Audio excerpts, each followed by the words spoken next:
Hi everyone, and welcome to our real estate update for this month of the Greater Toronto Area. We all know interest rates keep rising and inflation is still not under control, so let's see how that's impacting our real estate industry. Toronto Real Estate Board has just come out with October stats showing October of this year compared to last year, and today I'm going to go over 3 of the most important takeaways. Number 1 is the number of transactions.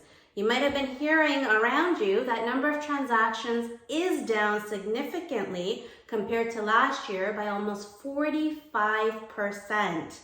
Now, why is this number so high? Number 1 is we all know interest rates are dramatically affecting the number of transactions as buyers are now waiting to see what happens with the interest rates before they pull the trigger. But the second reason is also that last year, October, was actually an anomaly of a month and an anomaly of a year where transactions were significantly higher than past years. So if we take that also into consideration, naturally the numbers were going to decline. But yes, definitely interest rates are the number 1 reason causing this. Now, I know there's a lot of discussion around interest rates and how they're going up and how a lot of people are scared of this. But if we look at the historical mortgage rate trends in Canada for the last, 30, 35 years, as you see from this chart, if we go all the way from 1970 to where we are today, the average mortgage rate has always been around 5.75%. That's where we are comfortable. And now we're basically headed in that same direction. Right now, mortgage rates are almost at that same rate. And this is in fact the new normal now. And the sooner the market gets used to these normal interest rates, the sooner we will move out of this. Already at our brokerage, we are noticing compared to last month, buyer confidence has gone up significantly. There are more buyers and investors in the market that are ready to pull the trigger because they're seeing deals that they didn't see at all last year, whether it be on resale properties where they're saving $100,000 to $300,000, or whether it be on pre-construction properties where builders are offering incentives that we haven't seen, such as super extended deposit structures, free parking. Some of them are even putting in free maintenance, as well as free rental guarantees. And if you want to know a little bit about these projects, do message us and we can tell you the top ones that are available right now. But you'll see incentives that you haven't been seeing at all before. So a lot of investors and buyers are taking advantage of these. Or you'll see properties come to market that you haven't seen for sale before, as some sellers need to get rid of these properties for whatever reason, or if they're, clearing out their portfolios. So it's a great opportunity to be in the market right now. Do look out for the deals, and if you need any assistance, do let us know. But this brings us to the second point, which is number of listings. The number of listings has also gone down compared to last year by almost 11%. So naturally, if there's not enough inventory in the market, the number of transactions is also going to go down. And now, why isn't there enough listings? Just like buyers, sellers are also holding off.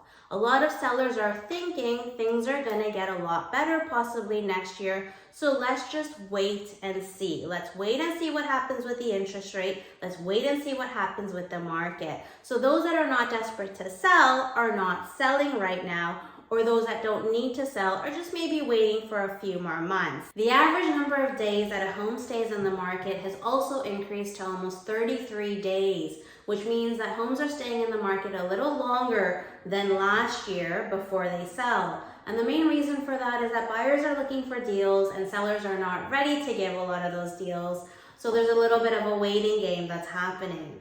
Now, the number 3 reason is the most important, which is the average price of your home.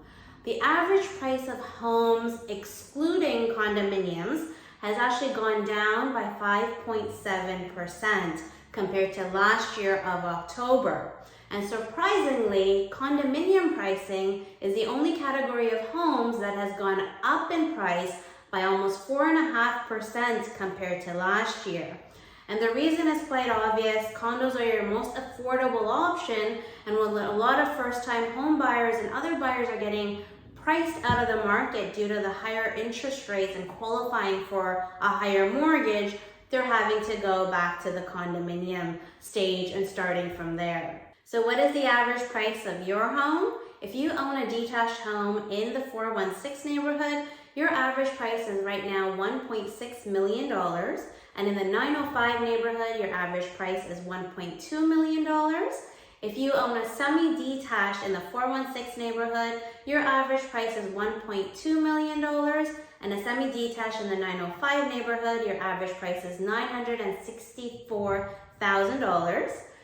If you own a townhome in the 416 neighborhood, your average price is $1 million, and a townhome in the 905 neighborhood, your average price is $895,000.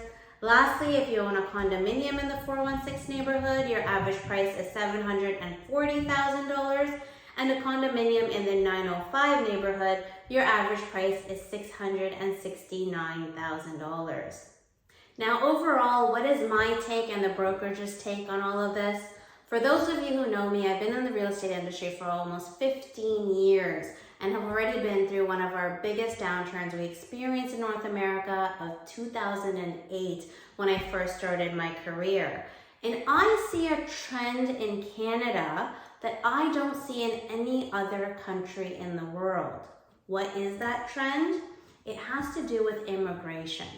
You see, when I first started real estate back in 2008, I was helping market a lot of properties in Florida to Canadians, and that time a lot of my clients used to ask me one question in particular: Puja, if I'm an investor, where should I invest my money right now, in Florida or in Canada? And at that time, I had no doubt that Florida was the best investment opportunity because you were getting properties 30 cents on the dollar, the currency was at par, and there was just so much opportunity. And I knew that if this recession and this downturn is happening in the States, because Canada follows the patterns of the United States, because we're such a big partner economically, I knew that the recession would soon come to Canada. Did that happen? Slightly. If you look at the historical trends, yes, we were in a slight recession, but how fast did we get out of that recession? And was that recession as deep as it was in the US? Did you see properties foreclosing here? Did you see properties selling 30 cents on the dollar? Absolutely not. And this boggled my mind. I spent years figuring out, why did we not get into the same recession? And I have concluded there's one reason, and that reason is immigration. Our immigration levels in Canada are so high compared to any other country that the immigrants basically eat up all the supply that we have, causing the market to continually grow in the real estate industry. So we still have immigration at our side right now, and this is why I strongly believe even what we're experiencing right now is only going to be temporary. Maybe it'll last for a year, the slight downturn that we're seeing. I don't think interest rates are going to go much lower. So 5%, 4.5% is going to be your new normal. But do I think prices are going to dip much further? I don't think so. In fact, I believe after next summer, pricing is going to start increasing again, mainly because of immigration. Canada has already announced that they are going to be allowing 400,000 people every year for the next 3 years to immigrate into our country. And what are the two top areas that most immigrants basically go to when they first start here? It's Toronto and Vancouver, your top two cities. So Greater Toronto area is going to have tons of demand coming, which is why we're going to stay resilient, and which is why if you are investing in any property right now or buying property, you are going to be retaining its value if you look at it in the long term. So for our long-term clients, this is the best time to get into the market and to stay into the market, because you're going to be getting deals of a lifetime. But one thing I do want to mention is, do we predict you're going to see these 20% year-over-year increases again that we saw for the last 2 years? Most likely not. That was an anomaly after COVID, something that happens once in a while. But do we believe that you will have your normal returns, which is approximately 5% a year on average? I highly believe that. So once things do correct, if you're looking at a normal increase of 5% a year and going into any of these investments, you will do very well. So again, as an investor, as a buyer, always have that long-term perspective and you will always do good in real estate. Now, if you're looking to buy or sell or need any advice to do with real estate, please do contact us here and our team at KAPS Realty Group. We would be happy to help you out, happy to service you, and help you with all your real estate needs. Until then, if you're liking these real estate update videos, please do subscribe to our channel and like below, and we will see you next month.